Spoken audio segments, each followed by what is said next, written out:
Magandang araw mga bata, ang ating pag-aaralan ngayong araw ay ang sagisag ng pagkakakilanlang Pilipino. Para sa ating kasanayang pampagkatuto, na ipaliliwanag ang mga sagisag ng pagkakakilanlang Pilipino. Ang mga sagisag ng pagkakakilanlang Pilipino ay mga simbolo na kumakatawan sa kultura, kasaysayan, at pambansang identidad ng Pilipinas. Ang mga ito ay naglalaman ng kahulugan at halaga na nagpapakita ng pagka-Pilipino at nagpapalakas ng pambansang pagkakaisa. Mga sagisag ng pagkakakilanlang Pilipino. Ang mga sagisag at pagkakakilanlan ng Pilipinas ay nagpapakita ng ating kasaysayan, kultura, at pagmamalasakit sa bayan. Narito ang ilan sa mahahalagang sagisag ng ating bansa. Pambansang sagisag. 1. Watawat ng Pilipinas. 2. Pambansang awit lupang hinirang. 3. Pambansang bayani Dr. Jose Rizal. Mga pambansang simbolo ng kalikasan. 1. Nara. 2. Sampaguita. 3. Agila. Tradisyon at kasuutan. Barong Tagalog at Barot Saya. 1. Kalisya. 2.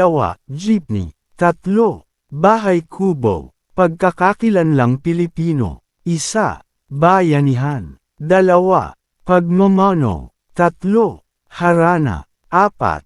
Fiesta. Pambansang pagkain at pananim. 1. Adobo. 2. Mangga. 3. Lechon. 4. Rice, palay. Pambansang laro arnis. Pambansang wika Filipino. Pambansang hiyas perlas. Gawain sa araling panlipunan. Kumuha ng papel para sa ating aktibidad ngayong araw. Panuto, tukuyin kung fact or bluff ang mga sumusunod na pahayag. 1. Si Dr. Jose Rizal ay kinikilala bilang isa sa pambansang bayani ng Pilipinas ay isinilang sa lungsod ng Calamba.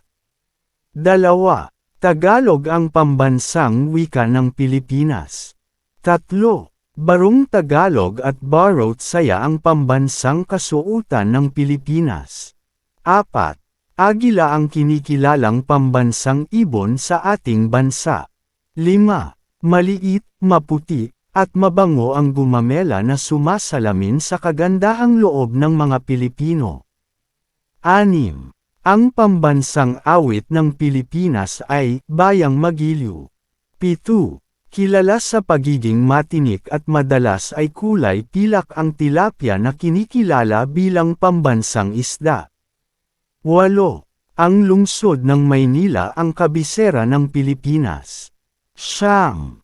Ang Philippine monkey-eating eagle ay sagisag ng katapangan, lakas at pagiging malaya kaya kinikilala ito bilang pambansang ibon. 10. Kinikilala ang Pilipinas bilang perlas ng silangan, kaya hindi nakapagtataka na perlas ang ating pambansang hiyas. Maraming salamat sa iyong panunood at pakikinig. Nawa ay may natutunan kayo ngayong araw. Mag-like, comment at subscribe na para sa mas marami pang educational content.